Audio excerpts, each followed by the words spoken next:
إله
إلا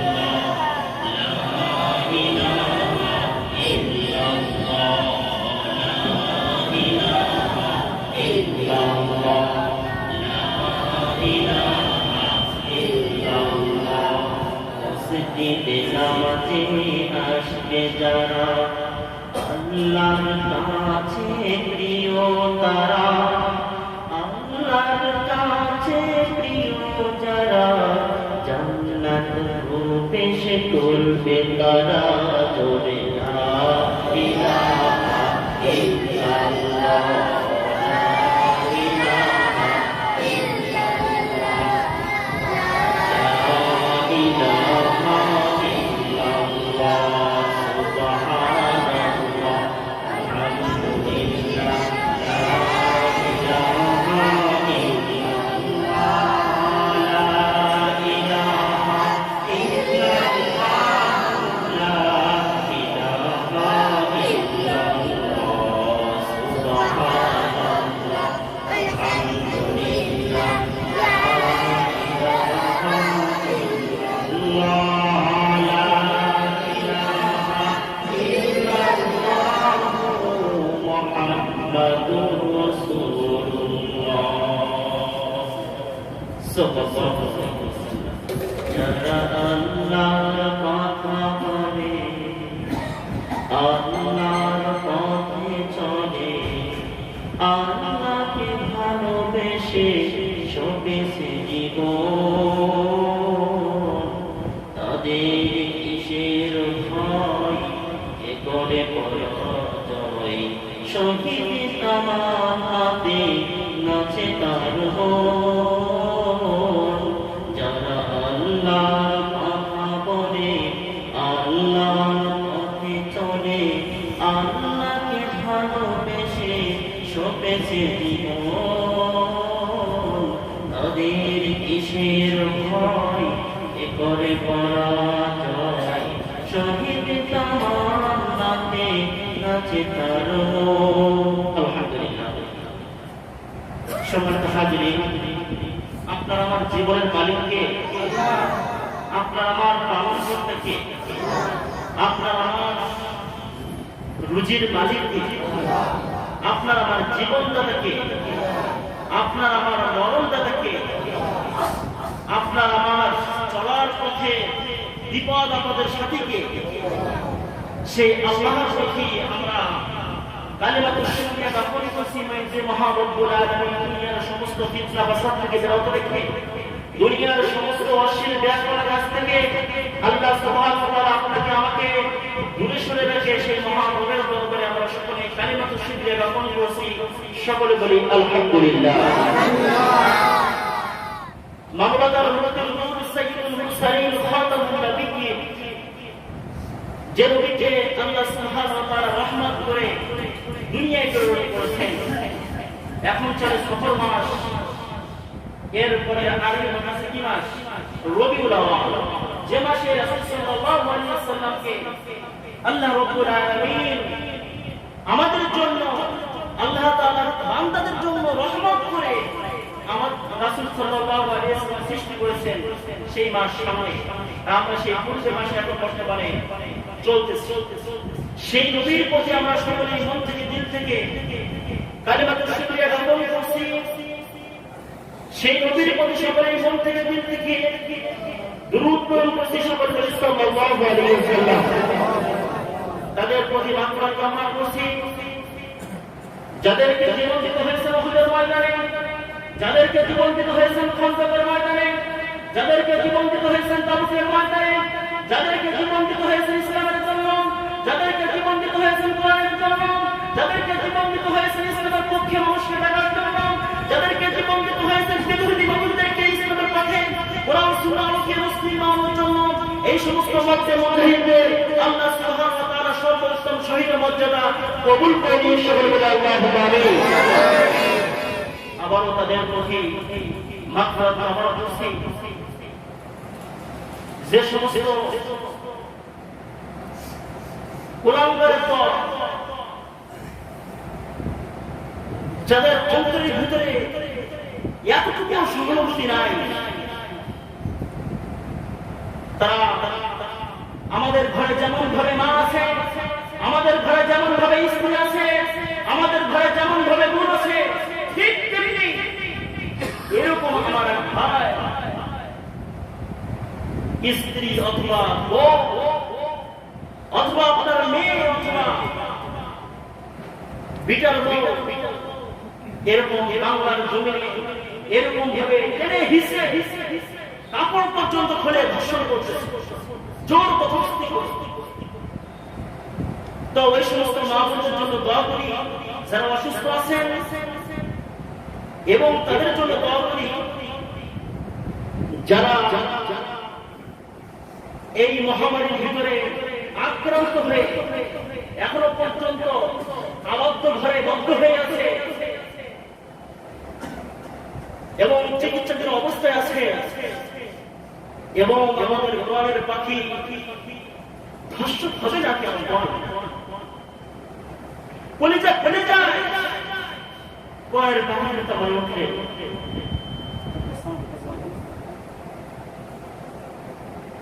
কলিজা ফেটে যায়।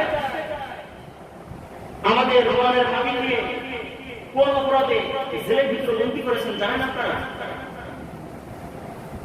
আপনার কথা বল দরকার নাকি? এখানে দলের কথা বলছি না, সত্য কথা বলছি। করে আমাদের কোরআনের পাখিকে কোন অপরাধে জেলে বন্দী করেছে? ধর্ষণের ব্যাপারে আমার সাথে কথা বলবো, আমি বানিয়ে কোনো কথা বলছি না, আর কোন দলের পক্ষ বিবেচনের কথা বলছি না, কথা বলছি মহান রবের রাজিক করতে, সত্য কথা বলছি। আল্লাহ কথা বলতে বলছেন, তাই সত্য কথা বলছি। সবার কথা আমাদের কোরআনের পাখিকে জেলের ভিতরে বন্দী করেছেন কি জন্য? ধর্ষণের মামলায়। আসলে ধর্ষণ করেছে কি না করেছে আমরা কেউ জানি না, কারণ তখন তো আমার জন্মই হয় নাই, আমার বাপের তো বিয়ে হয়নি।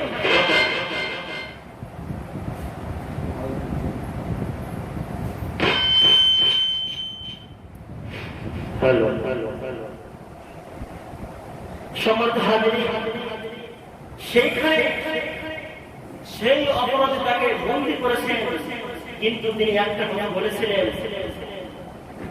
যে সমস্ত ব্যক্তিরা আমাকে ধর্ষক বানিয়ে আমাকে কারাগারে বন্দী করছো, যে সমস্ত ব্যক্তিরা আমাকে অপবাদ দিচ্ছ, ওই সমস্ত ব্যক্তিদেরকে এই বাংলার জমিনে মানুষ ওইরকম ভাবে আমাদের যেরকম ভাবে আমাকে নির্দোষ ব্যক্তি আমাকে যেমন ভাবে ফাঁসিয়েছ, যেমন ভাবে মানুষের মাঝে ছোট করার চেষ্টা করেছো, ওইরকম ভাবে মানুষ তোমাদেরকে বেহায়া লজ্জা নির্লজ্জ চরিত্রহীন করবে। আজকে আমাদের সেই কোরআনের পাখির কথা 10 বছর পর হলেও করেছেন। ধর্ষণ করে কারা? যারাই জেলের ভিতরে পড়ছে তাদের দলের লোক আজকে ধর্ষণ করছে। সম্মানিত হাজিরিন, আমরা কোথায় মনে করি আমরা 5 ওয়াক্ত নামাজ পড়ছি, মুখে দায় রাখতেছি, লম্বা জামা গায়ে দিচ্ছি, মনে হয় আমরা জান্নাতে চলে যাব। অত সহজ জিনিস না। আজকে আমাদের বয়ান হচ্ছে একটা মুমিনের জীবনের লক্ষ্য উদ্দেশ্য। দেখা যায় এই লক্ষ্য উদ্দেশ্যের ভিতরে আমি বের করি কিনা, আপনি বের করেন কিনা, আমরা সবাই বের করতেছি কিনা।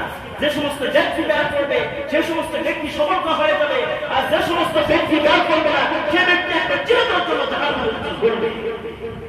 সকল হাজিরিন, আমাদের সেই কোরআনের পাখির জন্য দোয়া করছি, আল্লাহ সুবহানাহু ওয়া তাআলা যেন সেই কোরআনের পাখিকে আমাদের মাঝে আবার তার দীর্ঘ হায়াত করে আবার সেই জালিমের কারাগার থেকে বেরিয়ে এসে আবার কোরআনের কথাগুলো বলে আমরা কিছু জানি না, কোরআন সম্পর্কে বুঝি না, আমাদের কোরআনের পাখির মুখ থেকে শুনে যেন আমরা হিদায়াতের পথ দেখতে পারি।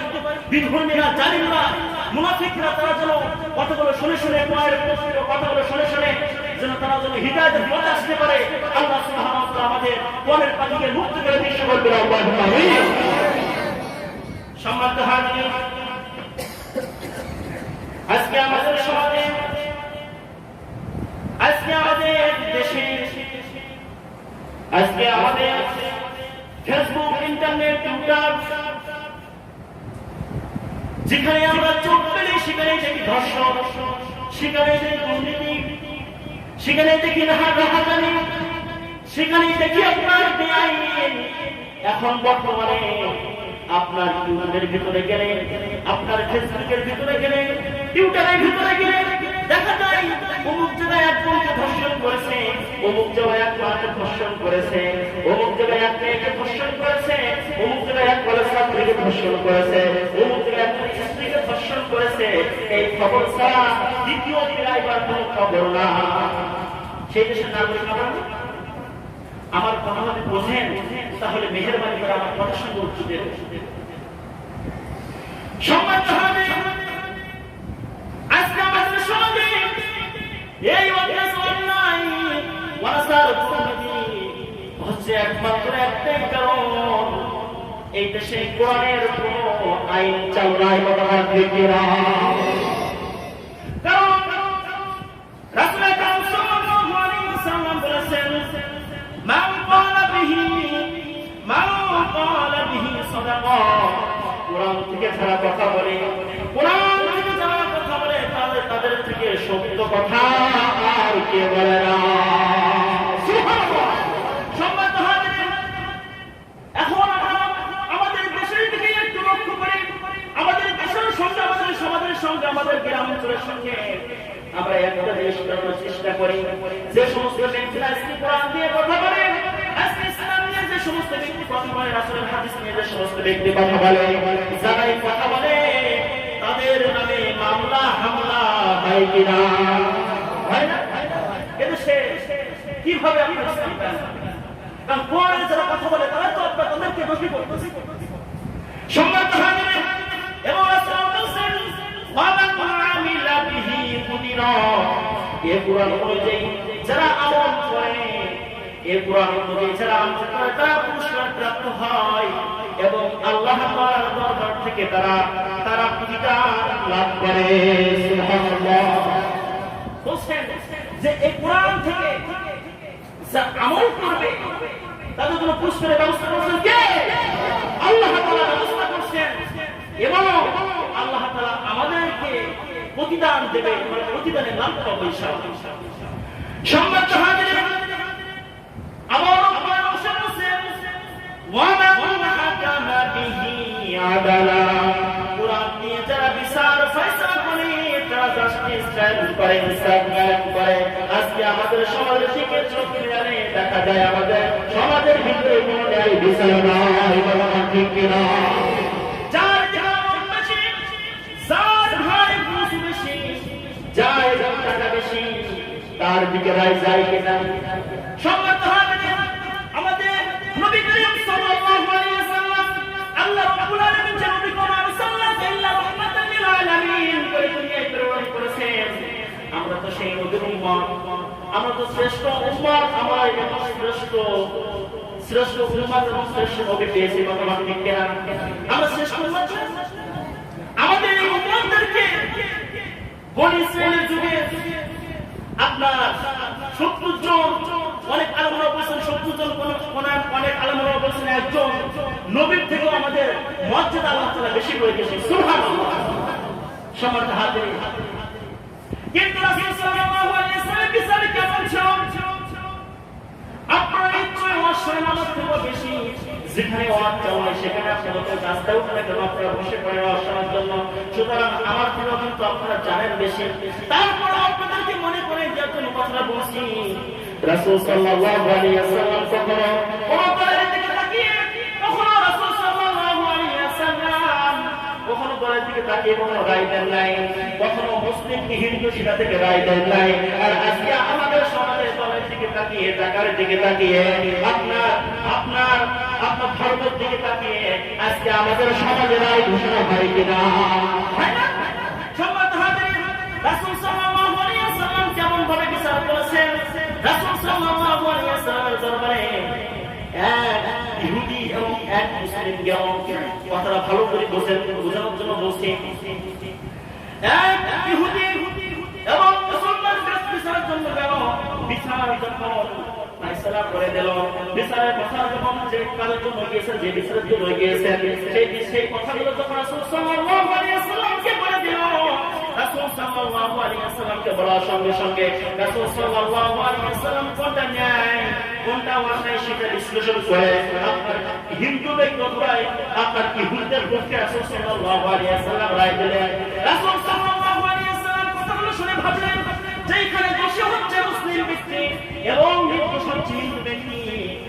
মুসলিম ব্যক্তি থেকে মনে করেছিলেন যে রাসূল সাল্লাল্লাহু আলাইহি ওয়াসাল্লাম যেহেতু আমাদের নবী, সেহেতু আমরা যদি রাসূল সাল্লাল্লাহু আলাইহি ওয়াসাল্লামের কাছে যাই, ইহুদিদের পক্ষে রায় দেবে না, ইহুদিদের পক্ষে রায় দেবে না, আমি মুসলমান আমার পক্ষে রায় দেবে।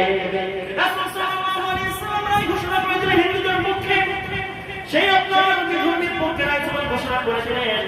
মুসলমানের মনে অনেক রাগ, অনেক রাগ ক্ষোভ নিয়ে হযরত ওমর ফারুক রাদিয়াল্লাহু তাআলা চলে গেলেন।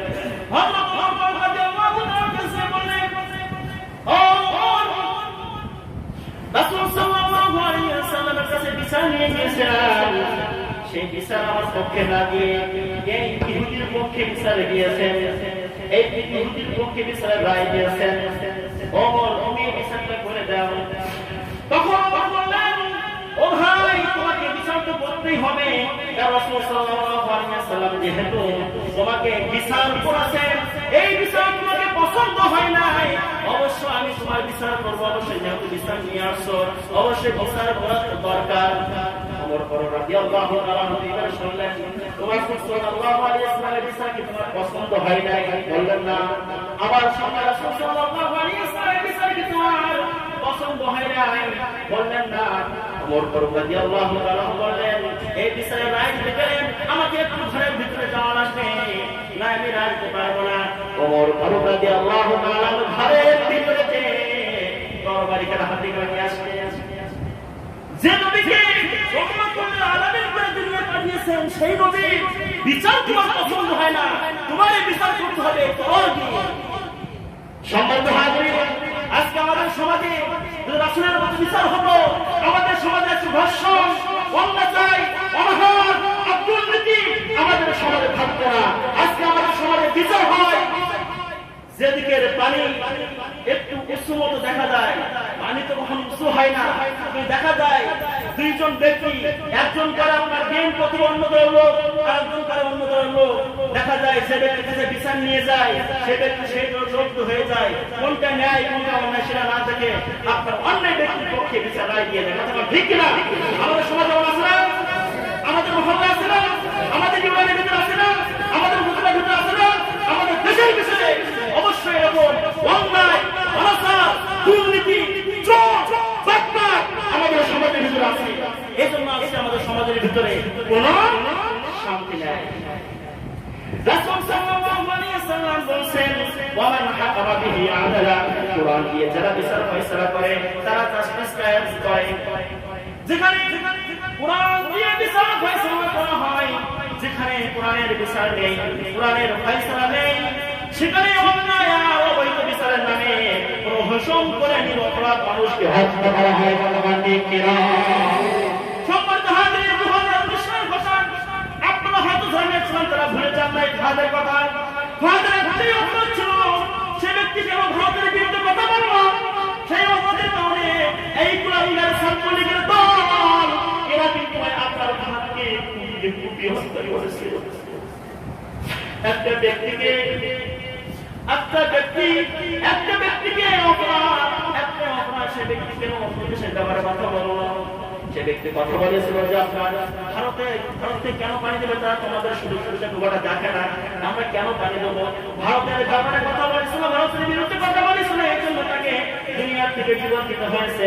ও আমার গর্ব হইল মুসলমান ইকরাম, আপনাদের কাছে আমার প্রশ্ন, ন্যায় কথা বললে, ন্যায় কথা চললে যদি জীবনটাও যদি চলে যায়, আপনারা কিন্তু রাজি আছেন তো ইনশাআল্লাহ? সম্মানিত হাজির, যেখানে কোন বিচার নাই, কোরআনের আইন নাই, সেখানে এরকম ভাবে বিশৃঙ্খলা দেখা যায়। কোরআনের বিচারে যেখানে আছে, সেখানে মানুষ ন্যায় ইনসাফ পায়, সেখানে মানুষ আদর প্রতিষ্ঠিত হয়, ইনসাফ প্রতিষ্ঠিত হয়। কোরআনের বিচার নেই বলে আজ এই দেশের বহু জায়গায় বিচারের বাণী নীরবে নিভৃতে কেটে বসতে কথা বলা ঠিক কিনা? আজকে দেখা যায় বিভিন্ন দেশের দিকে তাকান, সেখানে ধর্ষণ হলে কোন কোন দেশে আপনার ক্রস ফায়ার দেয়, কোন কোন দেশে আপনার গণতন্ত্রতে মাটিতে আপনার পাথর মাটি থাকে, কোন কোন দেশে 3 বছর জেল হয়, কোন দেশে আপনার যে ব্যক্তি আপনার ধর্ষণ করেছে ওই ব্যক্তির পরিবারের লোককে তাকে আপনার হত্যা করা হয়, কোন কোন দেশে আপনার শিকড়ের খাঁচায় সে ধর্ষণ ব্যক্তি দেওয়া হয়। আর আজকে আমাদের এই বাংলাদেশে আমার জন্মভূমিতে আমরা যে দেশের নাগরিক সেই দেশে দেখা যায় ধর্ষণ হলে তদন্ত হয় কোন দলের লোক কি বিরোধী হামচা করে আপনার সেই বিচার হয় না। সম্মানিত হাজির, গত সপ্তাহে বলেছিলাম সিলেটের ভিতরে যে একটা এমসি কলেজের ভিতরে যে একটা নারীকে আপনার বেঁধে পুরুষকে বেঁধে রেখে তার স্বামীকে বেঁধে রেখে স্ত্রীকে স্বামীর সামনে তাদের জেলের ভিতরে ছবি দেখলাম, তারা জেলের ভিতরে হাসতেছে, তারা জেলের ভিতরে হাসতেছে। মনে হয় জামাই আদর মনে হয় তারা জামাই আদর পাচ্ছে। সম্মানিত হাজির, গত সপ্তাহে বলেছিলাম আজকে আমাদের সমাজে যদি ওই আপনার এমসি কলেজের ওই হত্যাকাণ্ডের ওই ধর্ষকদের যদি আপনার বাইতুল মুকাররমের সামনে অথবা জাতীয় সংসদের সামনে যদি আপনার প্রকাশ্যে যদি আপনার বিচার করা হতো, ওইগুলোতে খুন করা হতো, ওইগুলোতে মারা করে দেওয়া হতো, তাহলে আপনার বেগমগঞ্জে এই নারীকে আপনার একবারে বস্ত্র বিক্রি করতো না।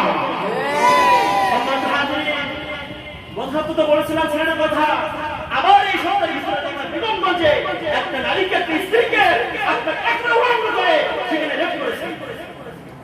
এই সব আমরা মুসলিম কোরআন করে আমরা মাথা ঘুমাচ্ছি, কবল কেন করছি, পায়ের উপর কেন ঘুমাচ্ছি, আর লম্বা জামা মুখে লম্বা দাঁড়িয়ে রেখে মনে হয় জান্নাত যাবো, জান্নাত চলবে না। আমরা কোরআনে বলেছেন ইন্নাল্লাহা আশতারা মিনাল মুমিনিনা আনফুসাহুম ওয়া আমওয়ালাহুম বিআন্না লাহুমুল জান্নাহ। রব্বুল আলামিন বলেন যে আমি মুমিন জান এবং মাল আমি আল্লাহ জান্নাতের দ্বারা আমি আল্লাহ তাআলা ক্রয় করে নিয়েছি। কিসের দ্বারা? জান্নাত দ্বারা ক্রয় করে নিয়েছি। ও মুমিন মুসলমান, ও আমার পূর্ব ভেতরের বাইতুল মামুর মসজিদের মুসল্লিয়ান কিরাম, আজকে আমরা মনে হয় আমরা অর্থের মালিক হয়ে গেছি। হয়তো আমরা বড় করলে যে সারা হয়ে যাবো, দুনিয়ার মাঝে আমাদের যে বিপদ হয়ে যায়, সেই বিপদের জন্য 1 লাখ 2 লাখ টাকা মারলে সেই বিপদ উদ্ধার হয়ে যায়। আমরা হয়তো এমনটা মনে করছি যে আল্লাহ তাআলা আপনাকে আমাকে দুনিয়াতে এমনি পাঠিয়েছেন। আল্লাহ তাআলা দুনিয়াতে এমনি পাঠায় নাই। কোনো ব্যক্তি কাজের জন্য ডাকে, কাজের কথা বলে, তাকে কাজ না করিয়ে পাঠাবেন না। আল্লাহ তাআলা বলেন, ও বান্দা আমি তোমাদেরকে দুনিয়ার মাঝে পাঠিয়েছি একটাই উদ্দেশ্যে, ওয়া খালাকাতুল জিন্না ওয়াল ইনসা ইল্লা রব্বুল আলামিন বলেন যে আমি তোমাদেরকে দুনিয়ায় প্রেরণ করেছি একটাই উদ্দেশ্যে, সেই উদ্দেশ্যটা হলো তোমরা সর্বসময় আমার ইবাদত বندگی করবে। সুবহানাল্লাহ। কি উদ্দেশ্যে? আচ্ছা পাঁচ যে মনে করেন আপনারা আমাকে এখানে ইমাম করে রেখেছেন, আমি যদি সঠিকভাবে নামাজ না পড়াই, আপনাদের চাহিদা যদি মেটাতে না পারি, আপনাকে আমাকে টাকা দিবেন, এখানে নামাজ পড়বো সুযোগ দিবেন না? তাহলে আমার তো ইমাম হিসেবে আপনার নিয়োগ দিয়েছেন না, আমি নামাজ পড়তে পারবো না, যোগ্য নাই আমি, কেন দেবেন না? আপনারা আমাকে রেখেছেন, যোগ্য মনে করে এখানে রেখেছেন, এবং সঠিকভাবে যে জন্য রেখেছেন নামাজ সুন্দরভাবে পড়াতে হবে, এই জন্য বহুদিন পর্যন্ত এবং কাজ করতে হবে ততদিন পর্যন্ত আমাকে রাখবেন। আর যে দেখবেন যে আপনাদের কথার বিপরীত হয়ে যাচ্ছে, আপনাকে আমাকে বেতন দেবেন, খেতে দেবেন, আমাকে এখান থেকে ক্যান্সেল করে দিয়ে আর একটা ইমাম এখানে নিয়োগ করতে হবে না। সম্মানিত হাজির, পরের অংশটা হচ্ছে ওমান আদালা ওমান দাআ ইলাইহি ফাকাদ হুদিয়া ইলা সিরাতিল মুস্তাকিম। যারা কোরআন দিয়ে মানুষদেরকে আহ্বান করে তারা নিজেরা হিদায়াত প্রাপ্ত হয়, যাদেরকে আহ্বান করে তাদেরকে হিদায়াত দেন কে? আল্লাহ। তাহলে আপনাদেরকে কোরআন দিয়ে কথা বলা হয়, কোরআন দিয়ে রাসূলের হাদিস দিয়ে আপনাদের কানে আপনাদের অন্তরে আপনাদের কোরআনের বাণী পৌঁছে দেওয়া হয়, তাহলে আপনারা কেন শুনেন না? কেন শুনেন না? অসম্মানিত হাজির মুসলিম ইসলাম, আপনাদের সকলের উদ্দেশ্য করে বলে আমাদেরকে প্রত্যেককেই এক পথের যাত্রী, আমাদেরকে সকলে যেতে হবে। অসম্মানিত ইসলাম, আজকে দুনিয়ার মধ্যে দেখা যায় অন্যায় অত্যাচার। আজকে আমরা হয়তো মনে করি যে আমরা দেশে অন্যায় ভিতরে না যাই, জুলুম অত্যাচার হচ্ছে ভাবে কথা না বলে আমরা বেঁচে যাব। ও আমার বাবা যে আমার, আজকে আপনি বেঁচে যাবেন, কিন্তু কাল অবশ্যই বাঁচবেন না। হয়তো এই ক্ষমস্থায়ী নকল জীবনটা নিয়ে আজকে আপনি অনেকটা বাহানা করছেন, হয়তো মনে করছেন এই নকল জীবন নিয়ে যে কদিন আছে খুব ভালোভাবে থাকবো, মরণের পরে কি হয় সেটা দেখা যাবে। দুনিয়ার মধ্যে আপনি হামলা যদি আপনি ভয় পান, হকের কথা বলার জন্য যদি আপনি ভয় পান, তাহলে অবশ্যই পরকালে যে আপনাকে বিচারের কাঠগড়ায় দাঁড়াতে হবে। সম্মানিত হাজিরিন, আজকে আমাদের সমাজে বিচারের নামে বিচার হয় না, ট্রাইব্যুনাল হয় না, কিন্তু যখন আমাদেরকে কিয়ামতের মাঠে আমাদেরকে বিচারের কাঠগড়ায় তোলা করবেন, সেই বিচার হবে কে? আল্লাহ রাব্বুল আলামিন বিচার হবেন। সেখানে কোনো ভুল দেওয়ার কোনো কায়দা নাই, সেখানে কোনো নিতাখিতার কোনো মূল্য হবে না। আপনি কতটুকু আমল করেছেন, কতটুকু আল্লাহর রহমত করেছেন, রাসূল সাল্লাল্লাহু আলাইহি ওয়াসাল্লাম অনুসরণ করেছেন, এটাই আল্লাহ সুবহানাহু ওয়া তাআলা দেখে আপনার বিচারের ফয়সালা করে আপনাকে হয় জাহান্নামে দেবে অথবা আপনাকে জান্নাতে দেবে। আমরা প্রত্যেক ব্যক্তি যেতে চাই, কিসে যেতে চাই? আমরা প্রত্যেক ব্যক্তি জান্নাতে যেতে চাই। আজকে আমরা এখানে কি লক্ষ্যে এসেছি? আপনাদের খেয়াল কোন দিকে? সম্মানিত হাজিরিন, আজকে আমরা এখানে এসেছি একটাই লক্ষ্য হচ্ছে যে আমরা জুমার নামাজ পড়তে এসেছি। এই জুমার নামাজ আপনার দ্বারা কবুল করে নেয়, আরে কবুল হয়ে যায়, আল্লাহ তাআলা ভালোবেসে আমাদের এই নামাজের বিনিময়ে জুমার ওসিলায় করে আমাদেরকে জান্নাতে দেয়। এই লক্ষ্যে ছাড়া আমাদের কোনো লক্ষ্যে আসে না। সম্মানিত হাজিরিন, শুধু নামাজ পড়লে জান্নাতে যাওয়া যাবে না, শুধু নামাজ পড়লে শুধু মুসলিম কোরআন বসে বসে তসবিহ টিপলে জান্নাতে যাওয়া যাবে না। আপনি তো নামাজ দিয়ে জান্নাত পাবেন এমন কোনো কথা নয়। কথা হচ্ছে পা থেকে চিন পর্যন্ত যা কিছু আছে, কোরআন শরীফের শুরু থেকে বা থেকে একবার মিনারে জান্নাতি ওয়াল নাস পর্যন্ত যা কিছু আছে সমস্ত কিছু যদি মানতে পারেন, তাহলে আল্লাহ তাআলা আপনাকে আমাকে জান্নাত দিবেন। সুবহানাল্লাহ। কারণ আপনারা বলেন ইন্নাল্লাহা আশতারা মিনাল মুমিনিনা আনফুসাহুম ওয়া আমওয়ালাহুম বিআন্না লাহুমুল জান্নাহ। রব্বুল আলামিন বলেন মুমিনের জান এবং মালের দ্বারা আমি আল্লাহ তাআলা আমাদের জান এবং মাল জান্নাতের দ্বারা ক্রয় করে নিয়েছি। আপনার জানটা কেমন কে, মালটা কেমন কে, তার বিনিময়ে আপনাকে দিবেন। আচ্ছা বলুন তো, আজকে আমরা যেমন ভাবে কথা বলছি, আমাদের ভিতরে একটা জীবন আছে, জীবন আছে প্রত্যেকের ভিতরে, না হতো আসতে পারতাম না।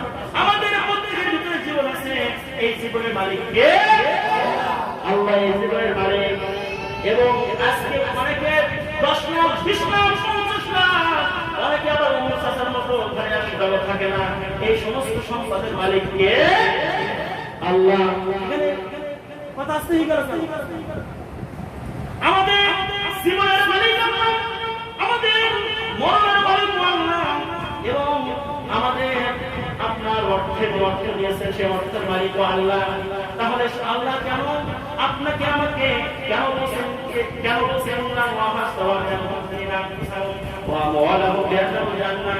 বলছেন যে মুমিনের জান এবং মাল আমি আল্লাহ তাআলা জান্নাতের দ্বারাই ক্রয় করে দিয়েছি? কেন বলছেন? আল্লাহ তাআলা আপনাকে আমাকে জান এবং মালটা আমানত হিসেবে দুনিয়ায় প্রেরণ করেছেন। আল্লাহ তাআলা যখন আপনাকে আমাকে জান এবং মাল আপনাকে আমাকে দিয়েছেন, সেই মাল আমরা ইচ্ছা করি আমরা বিভিন্ন খাতে ব্যয় করার মতো আল্লাহ তাআলা শক্তি দিয়েছেন। এই জন্য আল্লাহ তাআলা বলেছেন ইন্নাল্লাহা আশতারা মিনাল মুমিনিনা আনফুসাহুম ওয়া আমওয়ালাহুম বিআন্না জান্নাহ। আমি তোমার জান এবং মালের দ্বারা আমি আল্লাহ তাআলা তোমার জানটাকে তোমার মালটাকে জান্নাতের দ্বারাই ক্রয় করে নিয়েছি। সুবহানাল্লাহ। যখনই আমরা মুমিন ব্যক্তি হয়ে যাব, যখনই আমরা এই প্রতিজ্ঞার ভিতরে আবদ্ধ হয়ে যাব, তখনই আমাদের এই আল্লাহ তাআলার জান্নাত এবং আল্লাহ তাআলা জান্নাত দিয়েছেন মালের দ্বারা এবং জীবনের দ্বারা। যখনই আল্লাহ তাআলার কাছ থেকে আমরা জান্নাত কিনবো মাল এবং জানের দ্বারা, ওই মাল এবং জান্নাত, ওই মাল এবং জীবন আমাকে থাকবে নাকি আল্লাহর কাছে আমানত রাখা হয়ে যাবে? কোন আল্লাহর কাছে জান্নাত কে নিয়েছি না? আল্লাহ কাছে জান্নাত কিনছে আপনার জান এবং মালের দ্বারা, এবং আল্লাহ তাআলা ওই জান এবং মাল আপনার কাছে আবার আমরা শুরু রাখতেছি। তুমি যদি জীবনের শুরু থেকে তুমি যেখান থেকে তোমার উপরে নামাজ ফরজ হয়েছে সেখান থেকে তোমার মরণ পর্যন্ত যদি আমার রাস্তায় অবিচল থাকতে পারো, আমার পথে অবিচল থাকতে পারো, তাহলে অবশ্যই অবশ্যই তোমার যে জান্নাত দিয়ে ওয়াদা করেছি আমি আল্লাহ, এই জান্নাত তুমি অবশ্যই পেয়ে যাবে। সুবহানাল্লাহ।